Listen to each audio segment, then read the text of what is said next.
वो क्या नेट का प्रॉब्लम बड़ा है।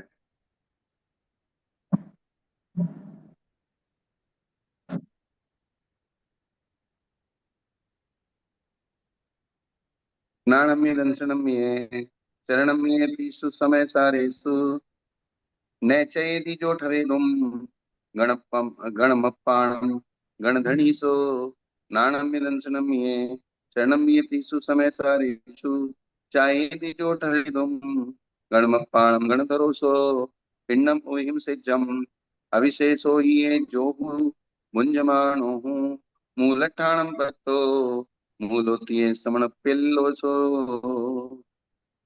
आगम के सारभूत तीन दर्शन, ज्ञान और चारित्र, रत्नत्रय में जो गण को और अपने को स्थापन करने में समर्थ नहीं है वह गणधर नहीं है।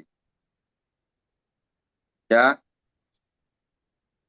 यहाँ पर भगवान गणधर का अर्थ आचार्य लेना है। जो अपने आप को है। यहाँ पर गणधर का अर्थ आचार्य लेना है ना। हाँ, गण को धारण करने वाला, जी। गण को पालन पोषण करने वाला आचार्य।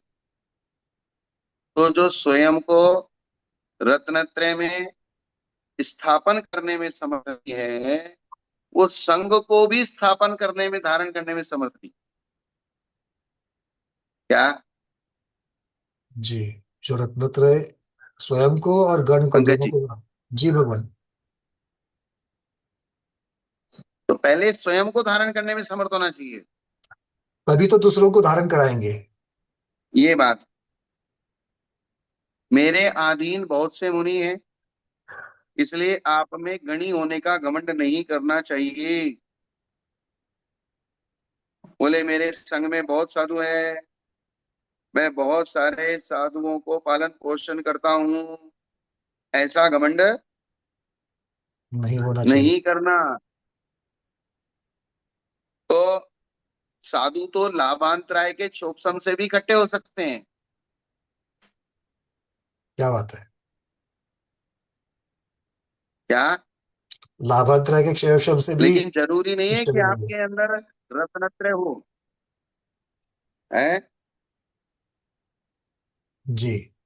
किसी की बोलने की कला होती है विशेष, किसी का कोई और गुण होता है, कोई ज्योतिष में प्रवीण है या और कोई किसी कला में प्रवीण है, प्रवचन कला में प्रवीण है, लेकिन जरूरी नहीं है कि वो आगम में प्रवीण है या रत्नत्रय में प्रवीण है। फिर भी साधु इकट्ठे हो जाते हैं, लोग इकट्ठे हो जाते हैं उसके पास।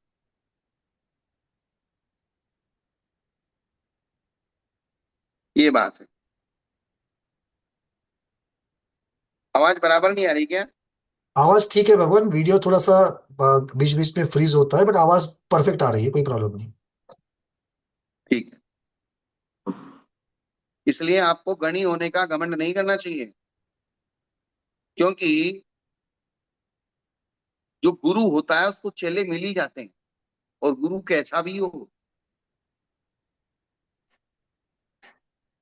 अगर ऐसा नहीं होता होता तो अन्यमति जिनके पास रत्नत्रय नहीं है फिर भी उनके बहुत सारे शिष्य बन जाते हैं।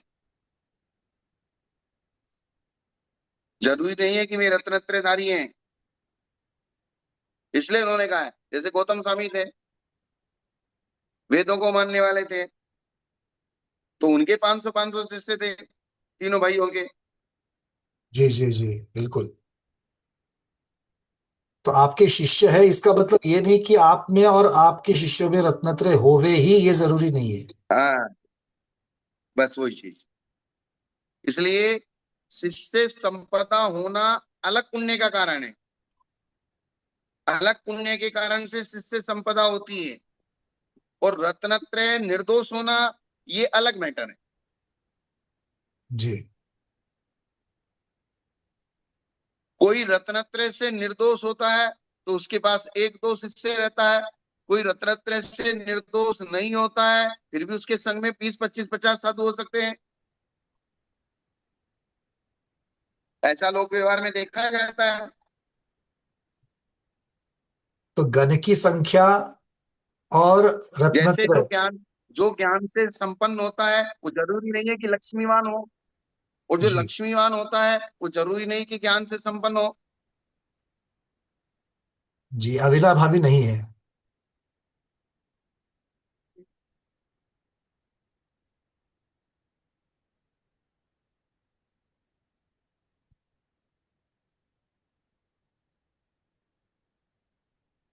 इसलिए इन्होंने ऐसा कहा कि आपको मेरे पास बहुत सारे साधु हैं, ऐसा घमंड नहीं करना। तब गणधर कैसा होता है कहते हैं, आगम के सारभूत तीन, सम्यक ज्ञान, सम्यक दर्शन, सम्यक चारित्र में अपने को और गण को स्थापित करने में जो समर्थ होता है उसको गणधर कहते हैं। जो अपने आप को और अपने गण को, अपने संघ को, अपने शिष्यों को।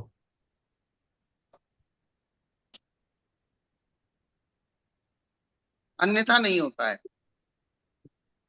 और बता रहे हैं आगे, पिंडम उई से जम उगम उपादने दीहिम चारित्र खनटम शोधिन तो होदि सुचरितो, ऐसा गणधर मेरा आया रत्थान वन्निया सुते लोगा सुहानुदरणदानम अपच्छन्तो जहिच्छाए सीधा वे विहारम सुशील गुणे ही जो अबुद्धियो।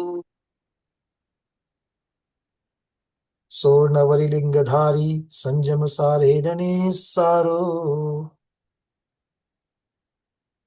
ये बार बार बंद क्यों हो रहा है?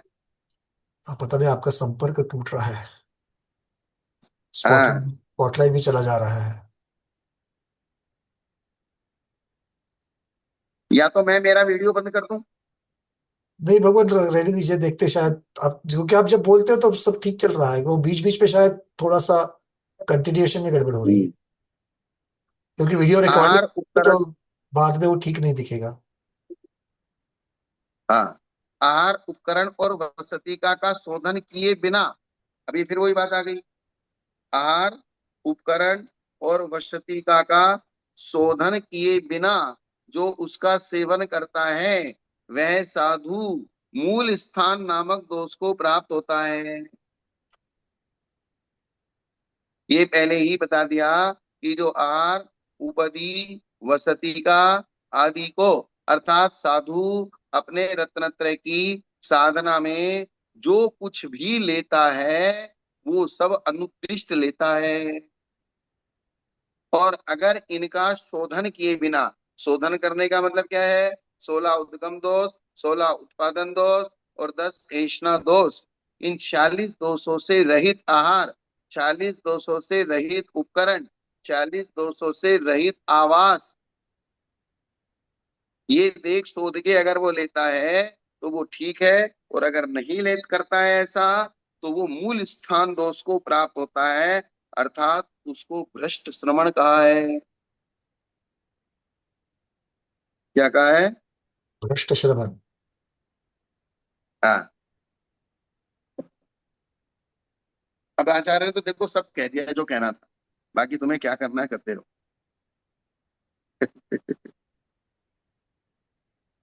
अब समझो तो ठीक, और ना समझो तो नहीं, ठीक। समझना तो पड़ेगा अब जो ही, उनको ना कहना, समझ। भगवान, ना समझने का पर्याय कैसे रख सकते हैं? समझ करके ही चलना पड़ेगा। हाँ अगर तो अगर अगर ना समझ रहे, अगर नहीं समझना है या तुम्हारा कर्म तुम्हें समझने नहीं दे रहा है या तुम्हें समझते हुए भी समझना नहीं है तो उसमें कोई क्या करेगा? तो साधु का असाधु पना बन जाएगा। बस। तो सीधा सीधा तो उन्होंने बता दिया मूल स्थान को प्राप्त हो गए।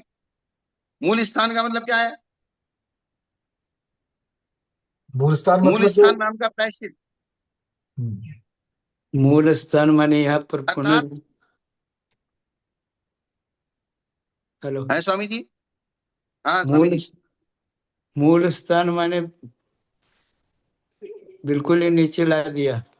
मूल स्थान, हाँ बिल्कुल नीचे ला दिया, अर्थात पुनर्दीक्षा के योग्य है। किसके? पुनर्दीक्षा मतलब छेद जैसा हो गया, ये छेद प्रायश्चित करके। हाँ,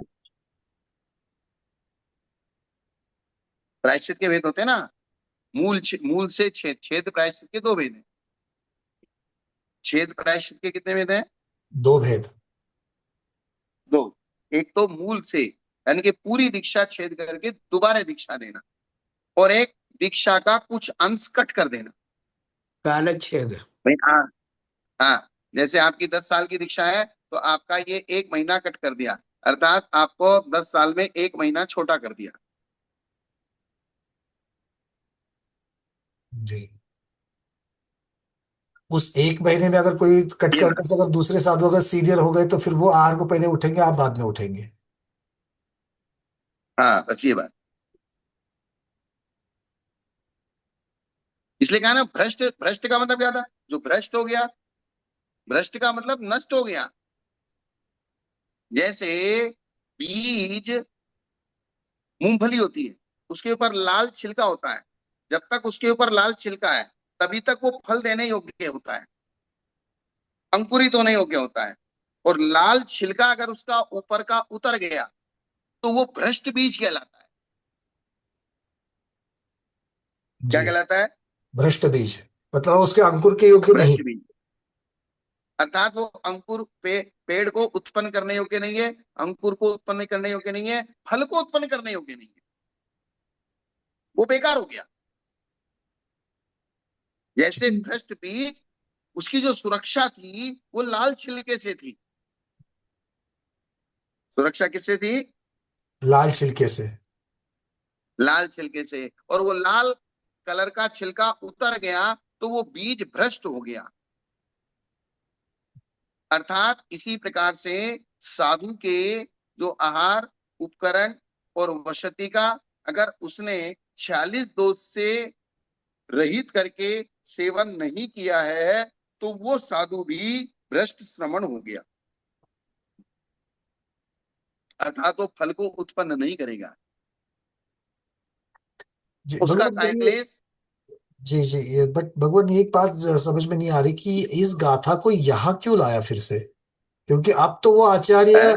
अब तो ये आचार्य उद्बोधन दे करके अब तो निकलने के लिए तैयार है, और जाते जाते फिर भी सबको उपदेश करके जा रहे हैं। तो ऐसी जगह पर अब ये गाथा को वापस, क्योंकि ये तो इसके ऊपर तो काफी कुछ चर्चा हो चुकी जाते है। पंकज जी, जी भगवान। चर, आप चर्चा हो, आप, हाँ स्वामी जी, बोलिए बोलिए। आप कहो तो मैं बोलूं। बोलिए। हाँ, पंकज जी, बोलिए बोलिए। हम्म। पंकज जी, यहाँ पर जो छपक के निमित्त से सभी मुनियों को उपदेश दे रहे हैं, एक बात। दूसरी बात, होने वाले भावी जो उम्मीदवार के रूप में मुनि है उनको ज्ञान दे रहे हैं। तीसरी बात, ये आज छपक है, लेकिन इसके पहले दीक्षा काल, शिक्षा काल, घन पोषण काल आदि, चाहे वह स्वसंग में रहकर कहे, संघ की व्यवस्था के लिए कहे, पृथक संग चलाते हुए कहे, इस प्रकार उनके अगर दोष हुए हो, तो इस उपदेश के द्वारा अंतिम काल में भी वो पूर्व सारी बातें स्मरण में ला करके थोड़ा सा पश्चाताप का भाव उनके मन में आ जाए, आलोचना का, निंदा ग्रह का भाव आ जाए, और कर्मों का वो आकर्षण इत्यादि हो जाए। इस भाव से उनके चित्त की शुद्धि के लिए यह उपदेश दिया जा रहा है। यह सारा उपदेश छपक के लिए दिया रहा है, ऐसा नहीं ले गए। यह मात्र छपक निमित्त मात्र है, समझे। वो देखिए रिवीजन के जैसे देखिए, यहाँ तो ठीक है, शपथ स्वयं के लिए भी और सामने जो गण को अभी छोड़ करके नई व्यवस्था बना करके निकल रहे हैं उनके लिए भी, मतलब अपने मूल संघ के लिए भी। तो ये रिवीजन के जैसा उनको फिर से वो बता रहा है, ऐसा मतलब। और दूसरी बात, संघ में 5 प्रकार के पदाधिकारी होते हैं। उसमें कुछ प्रवर्तक मुनि होते हैं, कुछ गणधर मुनि होते हैं, कुछ स्थविर मुनि होते हैं, कुछ जो कि प्रज्ञा श्रमण मुनिपन होते हैं। तो संघ चलाते समय जानते न जानते हुए भी कभी कभार जो क्या है, इस प्रकार व्यवस्था करने में दोष लगते हैं। जैसे बड़ा संघ लेकर आचार्य चल रहे, और अचानक शाम को पहुंच जाए, एकमात्र बिल्डिंग खोल करके दे, ताला खोल करके दे दिया, लेकिन वहां पर साफ सफाई नहीं हो, तो जानते अजानते हुए साधु कह देता है, भाई यहाँ झाड़ू लगाया नहीं, स्वच्छता नहीं, यहाँ संघ कैसे ठहरेगा, पोछा पाछा नहीं किया, यहाँ चौका लगा रहे, स्वच्छता करना था। तो पंकज जी, शास्त्र पढ़ना अलग होता है, जब संग लेकर चलते हैं ना तो दोष होते रहते हैं। इसीलिए तो दोनों टाइम तीनों टाइम प्रतिक्रमण करते हैं साधु। तो देखो, गृहस्थी चलाते हुए ही गृहस्थी को गृहस्थी का अनुभव होता है, ज्ञान होता है। ऐसे ये भी धार्मिक परिवार है, संग चलाना माने। तो ये सारी बातें कभी पहले से गलती की है या संभावना ऐसी गलती की हो सकती है, ये सारा ज्ञान बोध देने के लिए ये सारा वर्णन किया जा रहा है। जी जी। क्यों महाराज, और इसमें कुछ आप ऐड कर सकते हो तो आप बड़े संग लेकर चलते हैं, आपको ज्यादा इस संबंधित तजुर्बा है। हाँ, तो आप जो कह रहे हैं वो बात सही है कि संघ को प्रैक्टिकल चलाना एक अलग व्यवस्था है, और शास्त्र में जो व्यवस्थाएं लिखी हैं उसको किस प्रकार से संघ के साथ फॉलो करनी है, ये बहुत चतुराई की बात। हाँ। ये किसकी बात है? जी, चतुराई की। चतुराई की कि और यहाँ जो ये प्रकरण चल रहा है, पहले छपक को निर्देश दे दिए गए हैं। अब जो नया गणधर स्थापित करना है, नया साधु बैठाया है, नए साधुओं को उपदेश दे रहे हैं, नए आचार्य को उपदेश दिया जा रहा है कि आपको कैसा आचरण करना है। बिलाव की आवाज के समान आचरण नहीं करना है, नदी के प्रवाह के समान आचरण करना है, या आपको अतिचारों से रहित होकर आचरण करना है। आपको आहार उपकरण वसतिकाओं को शोधन करके लेना है, क्योंकि जो इनको शोधन करके नहीं लेता है वो मूल दोष को प्राप्त होता है। इस प्रकार से नए आचार्य को और संघ के साधुओं को एक मार्गदर्शन दिया जा रहा है आचार्य जाने से पहले। जी ठीक। बराबर। क्या? और एक बात और जो इससे यह स्पष्ट होता है, जिनको अपन दीक्षा दे रहे हैं वो बंदा शाम को आ गया और अगले दिन का अच्छा मुहूर्त है मान करके उस मुहूर्त में उनको दीक्षा दे दिया, लेकिन मुनि का स्वरूप क्या है, व्रत क्या है, व्रत की भावना क्या है, अतिचार क्या है, व्रतों का फल क्या है, यह सारा उनको सामान्य रूप से भी ज्ञान नहीं दिया जाए, सिर्फ उनके हाथ में पीछे कमंडल पकड़ा दिया जाए तो सामान्य तो बाहर से दिखाई देगा, लेकिन उसका आनंद और ये जो आप उद्गम उत्पादन आदि जो हर बात में कह रहे हैं वो उनके द्वारा अमल किया नहीं जाएगा। इसलिए ये जो विषय आ रहा है ये सभी के लिए है, वर्तमान मुनि के लिए भी है, भावी होने वाले मुनियों के लिए भी है। सबके लिए। जी। क्योंकि पंचम काल का साधु अगर मैक्सिमम साधना करे तो लोकांतिक देव बन सकता है, एक भवावतारी हो सकता है। तो एक भवावतारी होने के लिए उसको इस प्रकार की साधना करनी पड़ेगी। और अगर ऐसी साधना वो नहीं कर पा रहा है, साधु तो बहुत सारे बन रहे हैं, तो उनके लिए भवनवासी व्यंतर और ज्योतिष देवों का द्वार परमानेंट खुला है। हाँ, क्या? उसमें भी है। जी। उह, बहुरत्रिक का द्वार खुला हुआ है। भवनत्र का भी है। हाँ, अभियोगी जाति के लिए किलविषेक, और भी जो कल्पवासियों में भी निचले स्तर के जो 10 वेदियों में भी जो निचले स्तर के, कोई हाथी बन गया, घोड़ा बन गया, कोई ऊंट बन हाँ, गया। बहुत सारी चीजें हैं। हाँ, अंगरक्षक बन अब गया। मेजर ये मेजरमेंट साधु को स्वयं अपने आप में, अपने आप के लिए, अपने आप को समझाते हुए करना है। कोई साधु एक ऐसी चीज है कि उसको जल्दी से दूसरा व्यक्ति नहीं समझा सकता, क्योंकि आत्मानुशासन में एक बात लिखी है कि साधुओं के ऊपर न तो समाज अनुशासन कर सकती है, न समाज के मुखिया अनुशासन कर सकते हैं, न राजा अनुशासन कर सकता है।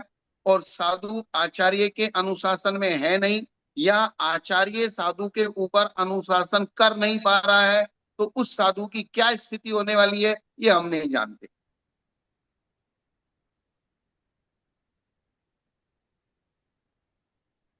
क्या? मतलब ठीक बात है। अनुशासनहीन साधु की क्या गति होगी, किसका, इसके बारे में कौन क्या कहेगा। तो उसकी हमारा हमको चर्चा करने की कोई आवश्यकता नहीं है। नहीं है। और और न हम उसकी चर्चा करके कोई फायदा है, क्योंकि नहीं। किसी ने अगर दिगंबर दीक्षा ली है, इसका मतलब बिना सोचे समझे नहीं ली है। 28 मूल गुण धारण किए हैं, 24 घंटे में एक बार भोजन करता है, 2 बार प्रतिक्रमण करता है, 3 बार सामायिक करता है, 4 बार स्वाध्याय करता है, केसलोच करता है, उपवास करता है, तो इतनी सारी चीजें करता है, तो वो अज्ञानी नहीं है। जी। क्या नहीं है? हाँ, वो अज्ञानी नहीं है, उसे इस बारे में ज्ञान है कि वो और क्या कर रहा अपना है। भला बुरा, हाँ, अपना भला बुरा और हित अहित वो समझता है, गलत सही को समझता है, पुण्य पाप को समझता है, महाव्रतों को, व्रतों को और अव्रतों को समझता है, कषाय को और विशुद्धि को समझता है, परिग्रह को और निष्परिग्रह को समझता है, हिंसा और अहिंसा को समझता है, झूठ और सत्य को समझता है, ब्रह्मचर्य क्या होता है, कुशील क्या होता है उसको समझता है। अब कहाँ परिणाम किस प्रकार का हो रहा है, ये उसको खुद को समझना है। क्योंकि बहुत ज्यादा साधु को अगर समझाया जाता है या उसको समझाने की कोशिश की जाती है, तो उसका मान खंडित होता है, और मान खंडित होने से वो समझने की बजाय उल्टा पड़ जाता है। इसलिए निरंतर, जैसे प्रैक्टिकल चीज ये है, हम लोग स्वाध्याय करते हैं, सब साधुओं को बिठाए रखते हैं, भाई सब लोग स्वाध्याय सुनो। किसी की कोई कमजोरी हमको पता चलती है तो हम स्वाध्याय के माध्यम से ही इस प्रकार की चर्चा कर लेते हैं कि जिससे उसको इशारा संकेत समझ में आ जाए, और मुंह से हमको डायरेक्ट कहना भी ना पड़े, और किसी को पता भी ना चले, और वो समझ जाए, और इसी प्रकार से अपने आप को मोटिवेशन करके सुधार ले। जी जी। क्या? यही चतुराई है। ये एक सम्यक तरीका है, और यही चतुराई है, और समझदार को इशारा काफी है, और जिसको समझना नहीं है उसको तो समझा के दुश्मनी बोल लेनी है। समझदार को इशारा काफी है, संकेत काफी है, और जिसको समझना नहीं है उसको अगर समझाने की कोशिश करेंगे तो वो तो वैसी स्थिति हो जाएगी, उसको जागना नहीं है, और बार बार हम उसकी चद्दर हटा रहे हैं, पानी डाल रहे हैं, तो वो उल्टा गुस्सा होके हमारे ऊपर माथे पड़ जाएगा, दुश्मन हो जाएगा बिना मतलब का। कहा भी है भगवान, आहार। सो, हाँ, सोते हुए को उठाना सरल है, किंतु सोने का जो ढोंग कर रहा है उसको उठाना मुश्किल है। बस वही चीज। और हम यहाँ किसी भी साधु की ना तो क्रिटिसाइज कर रहे हैं, ना किसी साधु की निंदा कर रहे हैं, ना, हम तो सिर्फ एक सैद्धांतिक समीक्षा कर रहे हैं। जी, और ये स्वयं को संबोधन है, मुख्यतः से स्वयं को संबोधन कर आगे चल करके हाँ, हम इस प्रकार से चीजों में ना उतर पाए। हम इस प्रकार की चीजों में ना उतर पाए। हम निरंतर ये बार बार सोचने की कोशिश करें, मैं ये खुद सोचूं अपने आप के लिए कि मैं इस प्रकार की चर्या का पालन करूं। मैं चर्या का पालन करूं तो मेरे को देख के मेरे संग के साधु भी उस प्रकार की चर्या का पालन करें। जी। आहार, उपकरण और वसतिका का जो उद्गम, उत्पादन, स्नादि दोषों से चारित्र की रक्षा के लिए शोधन करता है, वह सम्यक संयमी है। क्या है? सम्यक संयमी। मेरा लोक में यश होगा कि यह सुसंयमी है, अथवा अपने आगम का प्रकाश करने से मुझे लाभ होगा, ऐसा वह अपने मन में नहीं सोचता है। ऐसा यति ही सम्यक चारित्र वाला होता है। अर्थात वो जो सम्यक चारित्र का पालन कर रहा है, वो ख्याति लाभ पूजा की इच्छा से नहीं कर रहा है, मुझे सम्यक चारित्र का पालन करना है इसलिए करना है। जी। इसलिए कर रहा है। अपने आत्म कल्याण के लिए कर रहा है, ये बात ठीक है। हाँ, सबसे पहली बात, 5 प्रकार के आचार में स्थित जो गणी अर्थात आचार्य है, 5 प्रकार का आचार, दर्शनाचार, ज्ञानाचार, चारित्राचार, तपाचार, वीर्याचार, उन गणियों की यह गणधर मर्यादा सूत्र में कही गई है। अर्थात 5 प्रकार के आचार का स्वयं पालन करते हैं, 5 प्रकार के आचारों में रहते हैं, ये उनकी मर्यादा है गणधरों की। और जो लोक के अनुसार चलने वाले सांसारिक सुख के इच्छुक हैं, अथवा लोक सुख यानी मिष्ट आहार का यथेच्छ भोजन, कोमल सैया पर शयन, मनोहर घर में निवास, इनमें जो रत हैं, अर्थात जो स्वेच्छाचारी हैं, उनकी गणधर मर्यादा सूत्र में नहीं कही गई है। क्या? ये तो साधु के लक्षण है ही नहीं है। तो गणधर कहाँ से बनेंगे? लोक के अनुसार चलने वाला, अर्थात श्रावकों के अनुसार चलने वाला, या लोक के अनुसार चलने वाला, संसार सुख का इच्छुक, लोक सुख का इच्छुक यानी मिष्ट आहार का लोलुपी। मुझे अच्छा अच्छा भोजन मिले, इसके लिए वो सारा पुरुषार्थ करता है। सोने के लिए सैया वो कोमल आसन हो, कठोर आसन ना हो, नरम आसन पे सोऊं, सुंदर घर में निवास करूं, अच्छा घर होना चाहिए, व्यवस्थित होना चाहिए, कलर व्यवस्थित होना चाहिए, यानी कि देखने में सुंदर होना चाहिए, सारी सुविधाएं उसमें होनी चाहिए। अब मंदिर की धर्मशालाएं तो मैं तो उनमें तो जो संत निवास बने रहते हैं उनमें तो आजकल हम लोग रुकते ही नहीं है। इनमें जो रथ है, अर्थात जो स्वेच्छाचारी है, उनकी गणधर मर्यादा सूत्र में नहीं कही है। जो बुद्धिहीन साधु सुखशील गुणों के कारण, उसको क्या कहा है? बुद्धिहीन कहा है। आप भले ही अपने आप को चतुर समझते रहो कि मेरे पास बहुत सारे सुख हैं, मैंने बहुत सारे सुख को इकट्ठा किया है, बहुत सारे लोग मेरे भक्त हैं, और मैं जो चाहूं वो मंगा सकता हूँ, जो चाहूं वो ले सकता हूँ, और अपने इस व्यवहारिक सुख को दिखाकर वे अपने बड़प्पन को कहते हैं। क्या? जी, मतलब अपनी अपनी महत्ता बढ़ाने में, अपने बड़प्पन के लिए अगर पीछे पड़े हैं तो वो बुद्धिहीन कहलाएंगे, सुखशीलता के अगर पीछे लगे हुए हैं। मतलब बढ़िया मकान में, बढ़िया सामने वाला देखे आए यार बढ़िया फर्स्ट क्लास मकान में रह रहे हैं, इस प्रकार से बंगले में ठहरे हुए हैं, यहाँ ठहरे हुए हैं, ये सुविधा है, ये सुविधा है, और पूरे सुख के साधन इनके पास है, तो ऐसे सुखशील गुणों के कारण ऐसे साधुओं को बुद्धिहीन कहा है। हम लेकिन तो हम तो ऐसे नहीं कह सकते बुद्धिहीन, हम बुद्धिहीन नहीं कह सकते, हम तो ये आचार्य कह रहे हैं। हाँ स्वामी जी।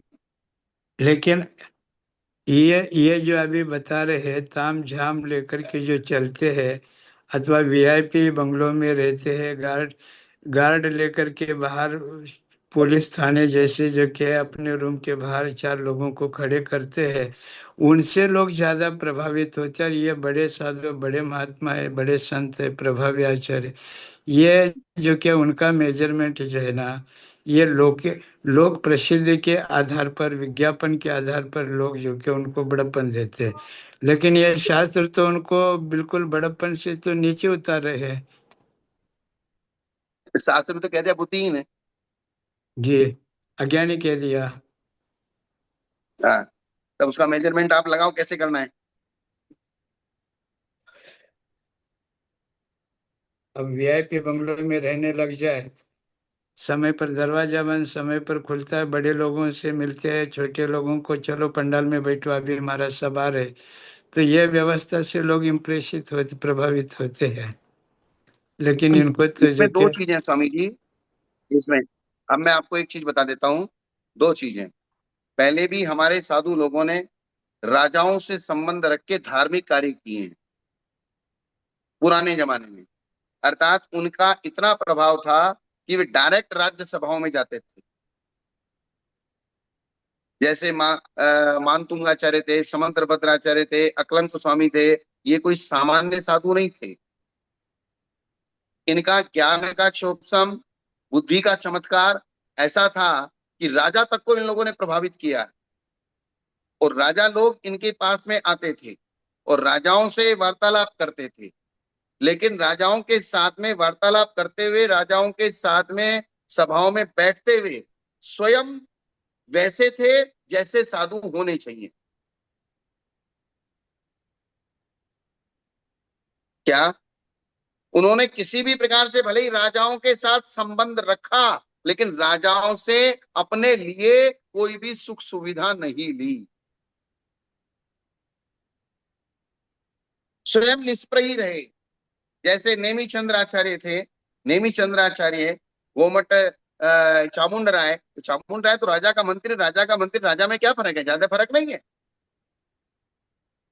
राजा और राजा के मंत्री में। लेकिन नेमी चंद्राचार्य अपनी चर्या में थे और राजा के संबंध में थे। और राजा के, क्योंकि एक व्यवहार ये भी कहा गया है, जिस धर्म को राजा का आश्रय नहीं मिलेगा वो धर्म वृद्धि को प्राप्त नहीं होगा।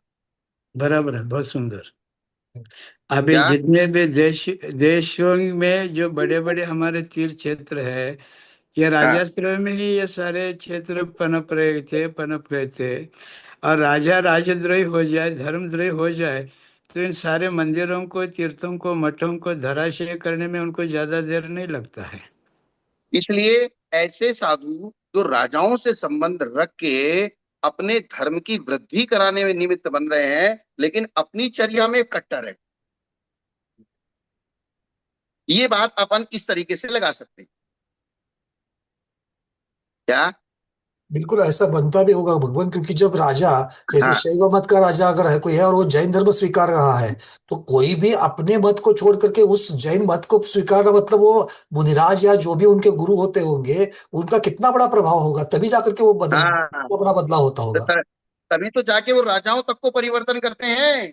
और लेकिन राजा का राजाओं के परिवर्तन। सभा में बैठने पर भी, राजाओं को परिवर्तन करने के बाद भी, राजाओं की व्यवस्थाओं में रहने के बाद भी वे राज व्यवस्था में नहीं रहते। साधु हैं तो साधु ही रहते हैं, अपनी जी चर्या से समझौता नहीं करते। बिल्कुल क्लियर। ये बात यहाँ महत्व की है।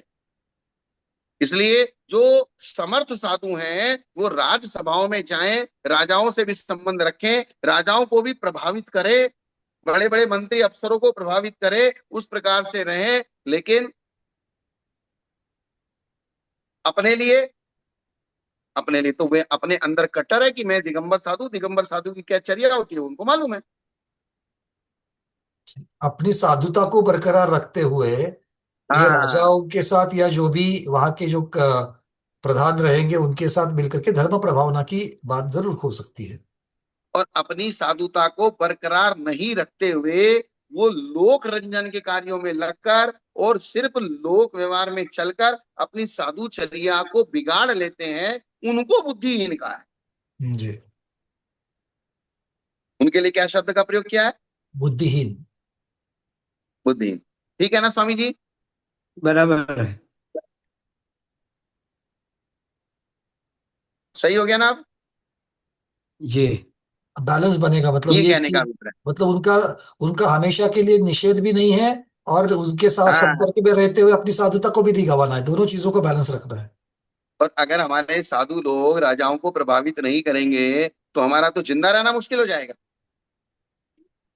भगवान, ये आज भी देखा जाता है, जहां पर हाँ, अब अयोध्या जैसा क्षेत्र है जहां पर अपने पहले टोंक के नाम पर सिर्फ चरण बचे थे, वहां पर हाँ, जाकर के आज आज जो अयोध्या का रूप है जैन दर्शन की अपेक्षा से, उसको बनाना, क्या वो वहां के मंत्री या मुख्यमंत्री या वहां के जो भी प्रशासन है उनके साथ में संबंध बनाए बिना ये कैसे पॉसिबल है? पॉसिबल ही नहीं था। कोई चीज है। ठीक है, संबंध बनाइए, पहुंचे, सब कुछ रखिए, लेकिन हम साधु हैं ये भी हमको ध्यान में रहना चाहिए।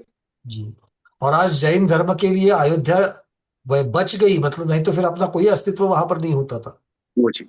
अब कभी कभी कुछ बड़ा काम करने के लिए कुछ छोटी मोटी चीजों को भी चलाना पड़ता है। जी। अगर बड़ा कोई कार्य हो रहा है। और ये बात भी हम लोग नजरअंदाज नहीं कर सकते कि हर एक चीज में साधु पर्सनली सब चीजों में इन्वॉल्व हो, ये जरूरी नहीं है। आपने उनके संगपति हो या जो श्रावक वहां के हो, उनको भी प्रेरित करते हुए उन चीजों को भी बहुत सिस्टम किया जा सिस्टम होना सकता है। चाहिए आपके पास, सिस्टम अगर हाँ, होगा सब काम हो इसका जाएंगे। बिल्कुल, बिल्कुल बिल्कुल। सिस्टम चाहिए। जो बुद्धिहीन साधु सुखशील गुणों के कारण रत्नत्रय में प्रवृत्ति रूप चारित्र में उदासीन रहता है, वह केवल द्रव्य लिंगाधारी है।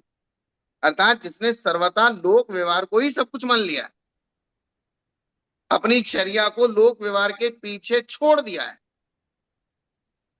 और इंद्रिय संयम और प्राणी संयम से शून्य है। द्रव्य लिंगाधारी, जो द्रव्य लिंगाधारी है, मिथ्या दृष्टि है, तो मिथ्या दृष्टि की क्या इंद्रिय संयम है और क्या प्राणी संयम है? अर्थात कुछ भी नहीं है। ये बात। पिंडम अवधिम से जा मविशोधिये जो कु भुंजमान हो तू मूलठाणम बत्तो बालोतिये नो समण बालो कुलगामणय रजम पय्ये तेसु गुणै ममत्तिम जो सोनवरी लिंगधारी संजम सारेण निस्सारो अपरिसाई सम्मम संपासी हो ही सब गजेसु संरक सचक्कुम पीवे सबाला उद्धावुलम गच्छम निवदि विहूणम खेतम निवदि वाजत दुठो सोचे पवज्जा चण लभदी संजम घातो वतम वज्जो।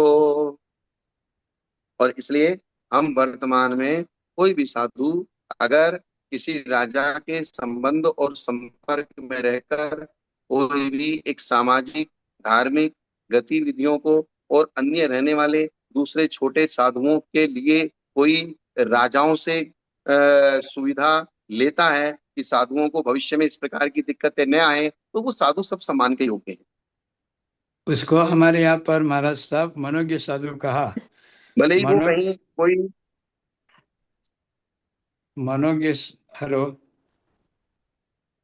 हेलो। हाँ, मनोज्ञ साधु वही चीज। जो, हाँ, वादी प्रतिवादियों के बीच में भी अपना मत स्वपक्ष रख करके अन्य विधर्मियों को, अन्य मतावलंबियों को जो संतुष्ट कर सकता है, वही तो जिन शासन का प्रभावक है।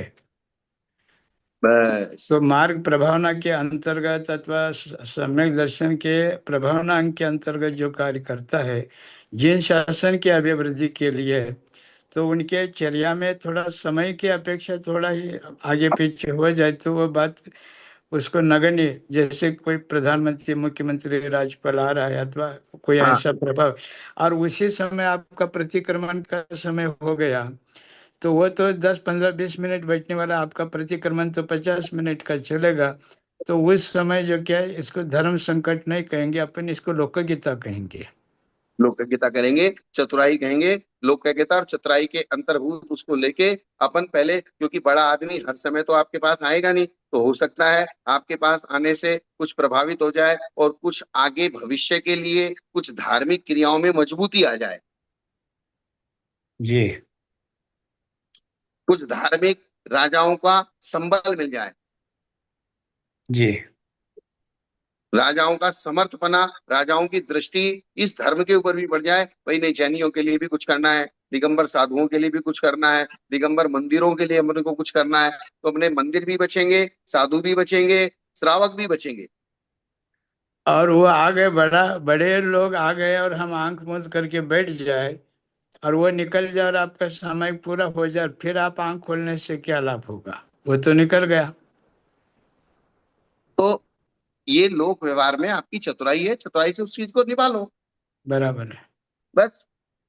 स्वाध्याय को भी मैं यहाँ पर थोड़ा सा सचेत करना चाहता हूँ। आप सब लोग ये सारी चीजें सुन रहे हो बहुत, और इससे अर्थ ये निकलता है कि बहुत बार हमें जो देखने को मिलता है उसका अर्थ वही जो हमको लगेगा, ये नहीं निकालना चाहिए। क्योंकि अभी हाँ, जैसे देखे, अभी जैसे विद्यार्थी महाराज भी कह रहे थे, दोनों आचार्य महाराज कह रहे हैं, ऐसा हो सकता है कि सामायिक के समय में कोई आ जाए और सामायिक उनको थोड़ी सी देर से करनी पड़े, किंतु वहां पर धर्म का और समाज का अगर हित होने वाला है, तो और हम लोग क्या कहेंगे, अरे देखो सामायिक का समय हो गया तो ये महाराज जी उनके साथ में बात करते बैठे हैं। तो इन सब चीजों में हमें पढ़ना ही नहीं है, ये सारी चीजें हमारी नहीं है।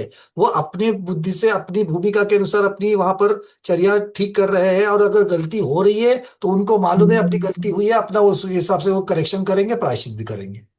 तो ये हमको, ये हाँ, हमारा वो अपने विषय हिसाब है ही से नहीं इन चीजों में पढ़ने। करेक्शन कर लेंगे, अपना सुधार कर लेंगे, अपने आप को संभाल लेंगे, लेकिन आप उनकी निंदा करते करते जिंदगी भर करते जाओगे, आप अपना बिगाड़ करते रहोगे। बस ये बात कि मतलब वो तो सुधर कर आगे चले जाएंगे, हम कहाँ पहुंचेंगे पता नहीं साधु निंदा करके। ये बात पहले एक बार अच्छे से सबको समझ लेनी चाहिए, श्रावकों को। निंदा तो किसी भी चीज की और किसी भी परिस्थिति की और किसी भी आचरण की करना ही नहीं। भगवान देखिए, एक उंगली जब साधु की तरफ बढ़ रही है, चार उंगलियां श्रावक की तरफ है। अगर मान लीजिए, अभी एक उदाहरण देता हूं मैं, स्वाध्याय कर रहे हैं सब लोग अपने अपने घर में बैठ करके, अभी दरवाजे की बेल बज जाए और अगर कोई, अगर मान लो मेहमान आ जाए, तुरंत वहां पर स्वाध्याय बंद करके वो मेहमान की मेहमानदारी में, खातिरदारी में रख जाएंगे। तो अब बताइए पंकज जी, किसने किसका कर्तव्य निभाया? जब साधु की बात देखते तो आपको खुद की चीजें क्यों नहीं दिखती? साधु के तो कभी कभार वर्ष दो वर्ष पता नहीं, कभी तो एक बार दिखेगी। हमारे साथ तो ये हमेशा हो रहा है। तो किसको सुधारेंगे पहले? किसका शुद्धिकरण करना है पहले? सर, पंकज जी, जी भगवान। आप संघ में, संघ तो बड़ा है, धर्म परिवार। अब संघ में रुग्ण साधु भी रहते, वृद्ध साधु, और एक वैद्य को दिखाना है और दवाई आज ही देना है। और वो वैद्य जो कि सुबह 7 बजे आऊंगा कहा था, और वह देर से आया। और उस समय वो, उस साधु के पास जब वैद्य जाता है देखने के लिए और दवाई की जब चर्चा करता है, ये दवाई लाया हूँ, उस समय निर्यापक आचार्य कहे अथवा घनाचार्य कहे, संघाचार्य, वहां जाकर के बैठना चाहिए। क्यों? ये दवाई भक्ष्य है क्या अभक्ष्य है, शुद्ध है क्या अशुद्ध है, ये तासीर इसकी क्या है, वृद्ध साधु हमारा, रुग्ण साधु। तो ये संगाचार को इसका अनुभव होता है। उस समय आचार्य अपना स्वाध्याय छोड़कर, प्रतिक्रमण छोड़कर, आवश्यक क्रिया आदि छोड़कर के भी उस रुग्ण साधु के पास जाए, तो संगस्थ साधु भी आलोचना टीका टिप्पणी नहीं करे और श्रावक भी नहीं करे। क्योंकि एक साधु को संभालना संघ को संभालने जैसा है। एक साधु की वैयावृत्ति माने आचार्य की वैयावृत्ति कहा गया, और आचार्य की वैयावृत्ति माने संघ की वैयावृत्ति है। तो यह सारा व्यवहार पक्ष रहता है। इसीलिए हम सहज में ऐसे बोल देते ना, या आवश्यक क्रिया छोड़ करके निकल गए, तो ऐसा नहीं होता। बोलने में सहजता से बोल देते, लेकिन बहुत आगे पीछे का अनुभव होता है, तब साधु ऐसी चर्या करते रहते कभी कभार। उसको निंदा का विषय नहीं बनाना चाहिए। सकारात्मक हमेशा सोचे ना अपन, तो हर प्रश्न का उत्तर अपने आप ही मिलता है पंकज जी। बिल्कुल बिल्कुल बाबा। और जब सहज गणा, रूप से। जब हाँ घर बोलिए। जब मुखिया अपना घर चलाता है ना, तब उनको जो अनुभव आता है ना, बाप की गलती अपन निकाल सकते हैं। बाप जब अपना परिवार चलाता था, हम उस परिवार में थे, बाप संभालता है, सब देख रहा है, हमें क्या करना है। बाप की गलती भी रोज मैं 2 बार निकाल सकता हूँ, लेकिन जब मेरे ऊपर आता है मेरे बाप मरने के बाद, तब परिवार को सबको एक साथ लेकर के कैसा चलना, कहीं किसके पीठ पर हाथ फेरना, किसको आंख दिखा, व्यक्ति की जो कि इच्छा पूर्ति करना, तब आता है जब हमारे कंधे पर परिवार आता है, जवाबदारी आती है। जी इसीलिए बहुत सोच समझ करके गंभीरता से जैसे अपन परिवार चलाते हैं ना, ऐसा ही संघ भी चलता है। नहीं तो संघ बिखरता है। और श्रावक लोग। नहीं तो आचार्य को लोग नाम यह देते, संघ के साधु, अन्य साधु भी नाम क्या धरते, अरे ये संघ तो बढ़ा दिया, लेकिन इनमें वैयावृत्ति का गुण नहीं है, साधुओं की व्यवस्था नहीं देखता, बीमार आदमियों को कोई व्यवस्था होता है। सिर्फ एक ही चीज का श्रावक लोग ध्यान रखें, जितने भी यहाँ स्वाध्यायी बैठे हैं, स्वामी जी जी। और पंकज जी, जी यहाँ स्वाध्यायी लोग सिर्फ एक चीज का ध्यान रखें। जैसे महाराज ने अभी कहा कि घर का मुखिया घर को चलाता है, घर में कोई बीमार व्यक्ति पड़ा है, डॉक्टर दरवाजे पे आया है, तुरंत वो घर का मुखिया व्यक्ति उठ के कितना भी बड़ा हो, दरवाजे पे डॉक्टर को लेने पहुंच जाएगा। जी जी पक्का। और यही बात सेम आचार्यों ने हम जैसे आचार्य को कही है कि अगर कोई वैद्य आया है और निर्यापकाचार्य के लिए बहुत महत्वपूर्ण है, तो सहज रूप से ही वो उठ के दरवाजे तक चला जाता है, उस वैद्य को लेकर अंदर आता है। तो इसमें कोई ये ना समझे कि आचार्य अपना उठ के बाहर चला गया और अंदर आ गया। ये प्रायश्चित शास्त्र में लिखा हुआ है कि अगर इस प्रकार का एक आचार्य उस वैद्य के लिए, उस निर्यापकाचार्य की सेवा करवाने के लिए, वैयावृत्ति के गुण के लिए, अगर वो उस प्रकार से वैद्य का भी सम्मान करता है, तो बोले वो वैद्य का सम्मान नहीं है, वो निर्यापकाचार्य की भक्ति, निर्यापक की भक्ति है, छपक की भक्ति है। किसकी भक्ति हाँ, है? छपक के प्रति इतना वात्सल्य ये और काम उनके उसने प्रति। किसके लिए किया है? टपक के लिए। ये काम इतना प्रेम और पंकज, वात्सल्य है और समाधि में इतना उसको अनुराग है कि वैद्य दरवाजे पे आया तो तुरंत उठ के चला गया, बोले वैद्य जी आओ आओ आओ, ये हमारे छपक को देखो। ये आप समझ रहे हैं ना आदर, बात को? स्वामी हाँ। जी, ये आदर उस वैदिक को आदर नहीं, उस शपथ के प्रति, साधु के प्रति आदर भाव, वात्सल्य भाव है। और पंकज जी, आप मराठी जानते हैं ना? जी मराठी में एक कहावत है, अडला नारायण गाढवाचे पाय धरे। नहीं नहीं महाराज, वो अलग बन जाएगा यहाँ पर। समझ लेना। नहीं तो नहीं, यहाँ यहाँ पर पर तो सम्मान की बात चल रही है, वो तो हाँ। मजबूरी की बात हो गई। तो वहाँ जो क्या है, वैद्य से काम लेना है, हमें दवाई का ज्ञान है, यह तो नामी वैद्य है। एक दो खुराक दे दे तो हमारा साधु उठ करके खड़ा हो जाएगा।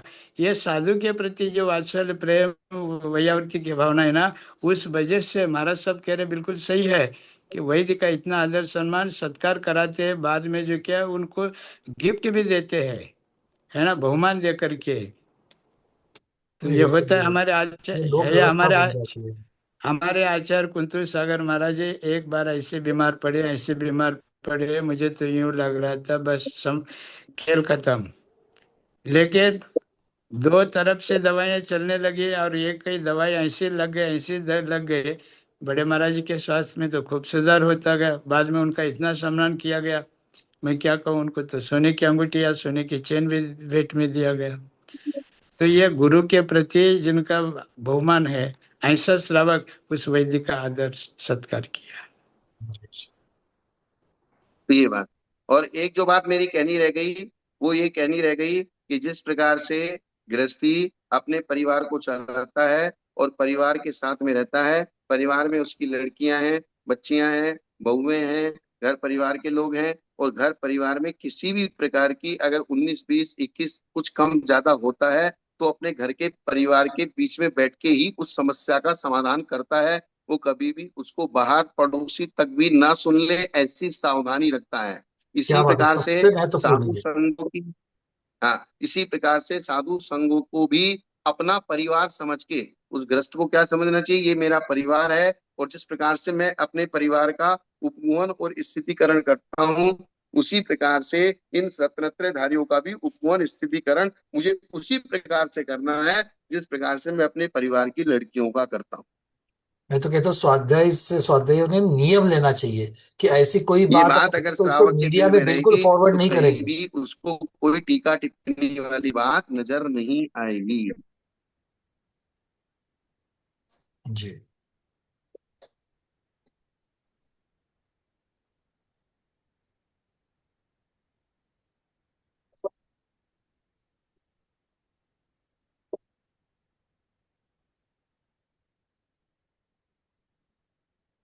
शायद नेट डाउन हो गया महाराज जी का। हाँ। बोल रहा हूँ ना। जी। हो गया ना पंडित पंकज जी? जी भगवान, ठीक है, 294 तक रखेंगे इसको। हाँ, इतना ही रखेंगे, कोई दिक्कत नहीं। ठीक है। आज के स्वाध्याय को गुरुओं आज के वो, सिर चरणों में। भगवान कुछ कह रहे हैं आप? हाँ, डिस्टरबेंस बहुत हो रहा है। हाँ कोई बात नहीं, ठीक है, आज यही रख देते हैं। तो आज के स्वाध्याय को गुरुओं के श्री चरणों में बारंबार नमो स्वंदना में इच्छा का करते हुए यही प्रस्वापन करते हैं। जैनम जयतु शासनम, जैनम जयतु शासनम, जैनम जयतु शासनम।